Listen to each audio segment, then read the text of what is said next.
इतना ज़्यादा ट्रेन पे भीड़ भाड़ देख के तो मैं भी बेहोश हो गई हूँ। सो ये मेरा और एंजू का फर्स्ट टाइम ट्रेन का ट्रेवल था। हम दोनों चल रहे थे पनवेल और ये मेरा पनवेल का व्लॉग है। मैं निकल गई हूँ घर से सुबह 7 बजे। ऐसा नहीं है कि हम कार से नहीं जा सकते थे, बट हमें ट्रेन का एक्सपीरियंस चाहिए था। फर्स्ट टाइम हम दोनों साथ में जा रहे हैं। सो मैं पहुँच गई हूँ गोरेगांव स्टेशन। सो ये हमने टिकट निकाल लिए है और भूख बहुत ज़्यादा लगी थी तो हमने बर्गर खा लिए और फिर ट्रेन स्टेशन में हम ट्रेन का वेट कर रहे थे। और इतना ज़्यादा भीड़ गाइस देखो आप लोग। और फिर हम दोनों एक जगह शांति से बैठ गए मास्क लगा के, क्योंकि हमें कोई ना पहचाने। और ये जो सॉक्स है गाइस ये एंजू ने परचेस किए ट्रेन पे पहली बार। इतना प्यारा और स्वीट सा कलर था इसलिए। और यहाँ पर इतने ज़्यादा भीड़ है और ये जगह खाली है और यहाँ पर कोई भी नहीं बैठ रहे हैं।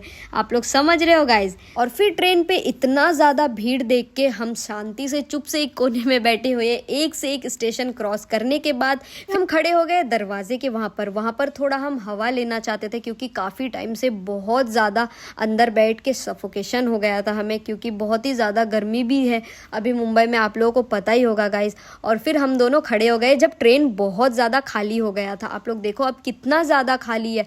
उसके बाद फिर हम पनवेल एक स्टेशन बाद ही हम पहुँच गए फाइनली। फिर हम यहाँ से उतर गए और ये भैया उतरता हुआ देख के और इस बहन जी को उतरते हुआ देख के मुझे मन कर रहा था कि मैं भी ऐसे उतरूँ। मैं बोल भी रही थी बट एंजू मुझे उतरने नहीं दी। और फिर हम फाइनली पनवेल पहुंच गए। पनवेल से हम नीचे सीढ़ी से उतरने के बाद गाइस ये जो आप लोगों को बच्चे दिख रहे हैं, ये बच्चे इतने स्वीट है ना, मुझसे बहुत प्यार से बात कर रहे थे। और पीछे देखो कितने सारे बाइक रुके हुए हैं, सारे काम वाले लोग पनवेल से जाते हैं अंधेरी या फिर बैंड्रा ये सब जगह काम के लिए। और फिर हम बहुत ही ज़्यादा थक गए थे तो हमने पी लिए जूस, हमें प्यास लगी थी। और फिर हमने एक अंकल से पूछे कि अंकल हमें जो लोकेशन पे जाना है वो लोकेशन के लिए रिक्शा कहाँ से मिलेंगे, तो अंकल ने कहा यहाँ से। फिर मैंने देखे कि एंजू मुझे छोड़ के भाग गई, क्योंकि उसे बहुत ज़्यादा धूप लग रही थी, उसे धूप ज़्यादा पसंद नहीं है।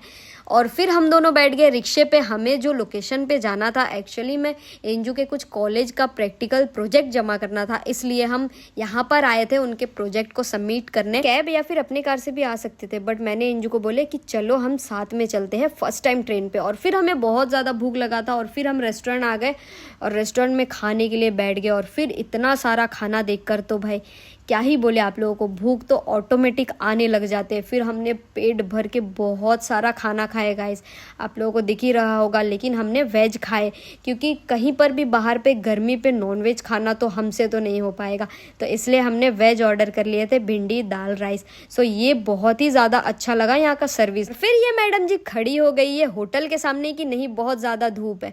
अब मैं इन्हें क्या बताऊँ, कैब तो अब होटल के अंदर आ नहीं सकते, तो ये भाग के आ गई। और हम रिटर्न जा रहे थे कैब से, क्योंकि ट्रेन पे तो हम एक टाइम सफ़र कर ही लिए और दूसरे वाला टाइमिंग ट्रेन की